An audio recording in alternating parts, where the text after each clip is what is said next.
Hello everyone, welcome. This is Dr. Usman Ghani again with the new lecture of a new type of entrepreneurship that is the new entry entrepreneurship.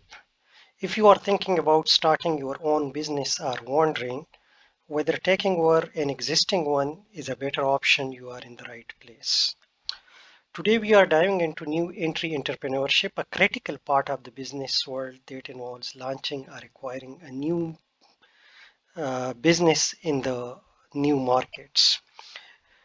We will definitely cover what it means to enter in new entrepreneurship, the key challenges and opportunities, strategic choices between starting up or taking over, the global insight of this type of entrepreneurship, and what education models and tools can help you succeed. So let's get started.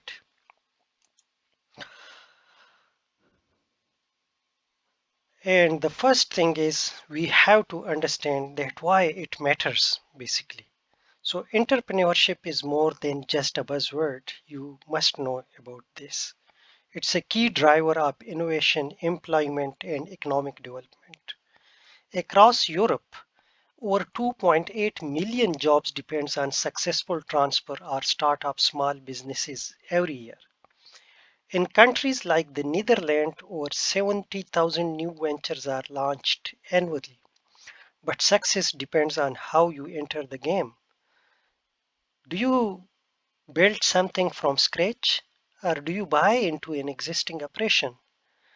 Understanding your path is critical, and that is the key challenge which we have to understand throughout the lecture.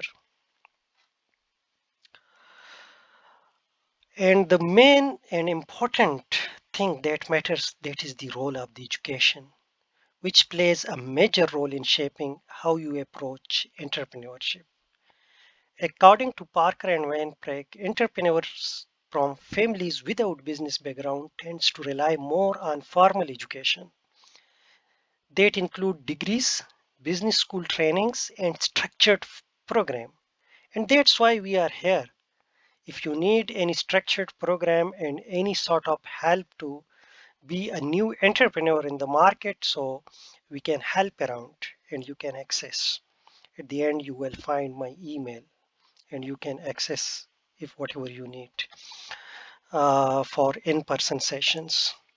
So, but along with the formal education, informal learning is also valuable. Think about the mentoring, hand-on work in a family business and learning through failures, which is the great experience you can get out of your jobs where you are working, out of the society you are living. So ideally, great entrepreneurs blend formal and informal knowledge that gives them the edge in recognizing opportunities and navigating the risks. So coming to the after education, there are three main ways to enter uh, as a new entrepreneurship.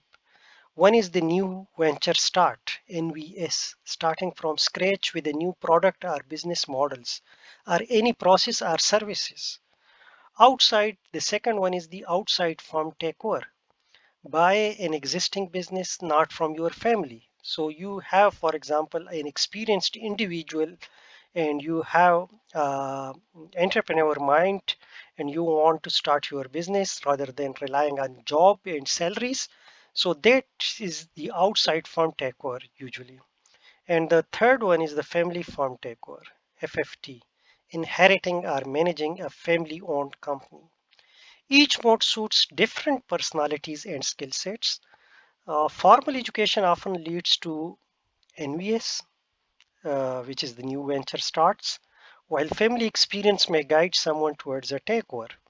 So your decision depends on your capital experience and risk preferences. Now coming and to understand the global opportunities. So the global opportunities basically, if you go through, so we can monitor like, for example, one of the statistic, about the Africa market. So Africa leads in early stage entrepreneurship, that is around 24, 21%. But North America tops in opportunity perception, which is over 57% of people see good opportunities to start a business.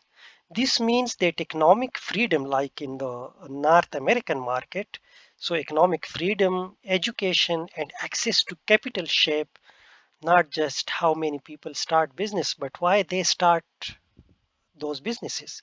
So understanding global pattern helps you recognize where the market gaps are and where support systems are stronger.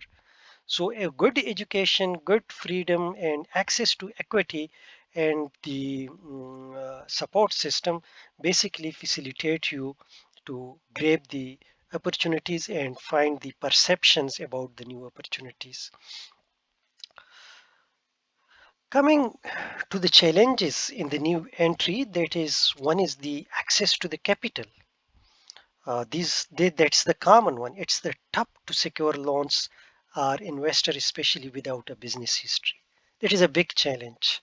And really, I face too many times whenever I talk about my ideas. So this happens a lot. The second one is the regulatory hurdles. Like, for example, if you are new in the area, so the regularity and legal complexities arises, and that's why you need the licenses with the strong evidences, the permit taxes that vary by country and can be a big hurdle for you. And the third one is the information gap and team building issue, which we can call as talent shortages. Finding the right team is not easy when you are just starting out, but every challenge has a solution. So, for every challenge, you will find a solution. Let us talk about the strategies, that how we can find certain strategies to overcome certain type of challenges.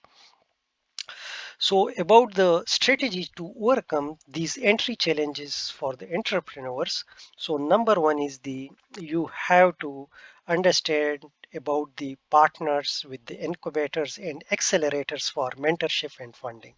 Like here, we can support you in this one, where we can accelerate your mentorship and we can find the best incubators across different countries, so that this could be a best way to overcome the challenge. And the other one is apply for government grants or micro loan. So that is another area where you can find the fundings and build MVPs, a minimal product, viable product for you. So a minimal viable product to test the market quickly and cheaply. So that is another strategy where you can minimize your challenges and use digital platforms and lean hiring using social media and freelancing platforms to build the teams and particularly the flexible teams. And most importantly, be iterative, learn fast, and pivot faster. So this is the success and where you can overcome the big challenges. Our key models and tools for here are three top tools and models you must be master in that. One is the theory of planned behavior. So this model basically show how your belief influence attitude, which shapes intention, and finally action. It explains why entrepreneurs intend to act before they actually do. And the second one is the market opportunity navigator, a decision tool for comparing multiple business ideas based on attractiveness and feasibility. So there are various tools you can find. For example, the simulation tools where you can find the decisions, where the AI tools, like in futuristically, they will develop further, especially for various sort of tailored businesses. And you have to make your business. A third point is the business model canvas, a one page visual plan that lays out your value proposition, customers, resources, and revenue streams. So that help a lot basically if you are mastering these tools, and whenever you start, so you should put these three steps in mind, and just to cover them and write down about it. Coming to the practical implementation steps of a new entrepreneur, that is, one is the, like, you have to adopt the 7 steps rule for yourself to enter. One is the assess your readiness. So skills, mindset, and the capital. If you have like the skills, you can understand that what skill you need, what is the mindset, and how much capital you contribute or other are contributing. When you put together, so no doubt that you will succeed. Choose your mode, startup or takeover. So you have to choose the mode, whether you are taking over a sick unit, a sick business, or you are getting entry for a new product or new market for the existing product. So select the mode that what you want to do. Do you market research? So the market research is the most important thing, and then evaluate your resources like the team, technology, the connections, and create a business plan. Legal setups and compliances, and launch and iterate it. Definitely these 7 steps, particularly the business plan, the marketing plan, and the financial plans, are the best area for being an entrepreneur. And we will go through all these 3 different areas in detail, that how we can write a business plan, how we can write a marketing plan for ourselves, and how we can find our best business plan, best financial plan for our new entry and new business. So following this roadmap lowers your risk and boosts your odds of sources, and it will definitely keep you succeeded. Uh, Coming to the, for example, if you want to be an entrepreneur, so definitely you must have in mind that what educational takeaways and circle back, from you education background, that could strengthen you to be a successful entrepreneur. So for that, the most important thing starts from the formal schooling, and it is. But entrepreneurial education should also include the business simulations, real world case studies, mentorship programs like we are doing for you guys, the family business exposure, and startup labs like incubators.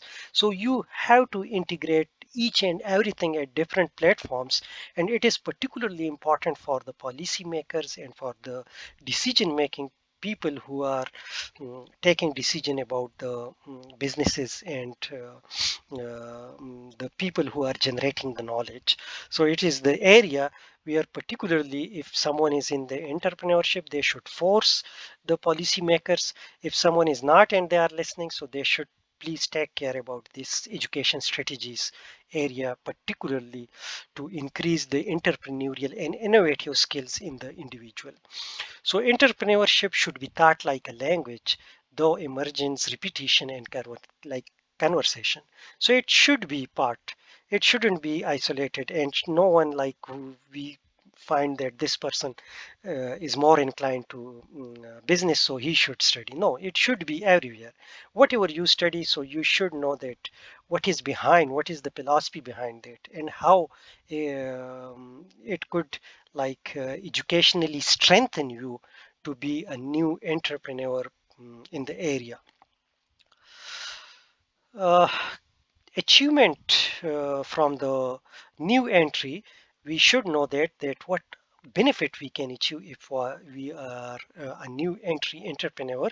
So personal achievements is basically you will have more autonomy, you have your own legacy and independence, definitely, and the wealth generation. The second one is the economic contribution. So through economic contribution, you are creating jobs, more jobs for the country and more job for the global environments, and you are generating tax revenue, you are increasing innovation along your team. And the third one is the social value. You basically are a person of inclusion, and where diversity means, so you include every diversity in your businesses, and you are empowering the community, and you provide solution to the community needs. So entrepreneurs are change maker. They don't just build companies, but they build the future. So this is the slogan of today's lecture. And in conclusion and wrap up, I would say that entering as an entrepreneur, as a new entrepreneur, is not just about having a big idea. It's about making strategic decision, understanding your background, leveraging your education, and choosing the right entry path. Startup or takeover, neither is better by default. It's all depends on you, your environment, and your execution. So these are some of the references I have included. My final remarks is, and I would like if you answer me in the comments, what's your preferred path, whether the NVS, OFT, or FFT discussed in previous slides. Um, like this video, subscribe, and press the bell icons to keep contact for the coming videos. You can find my email if you need any help and any sort of assistance from my side for in-person sessions. So please contact and we can discuss that. Thank you very much for your time and for listening.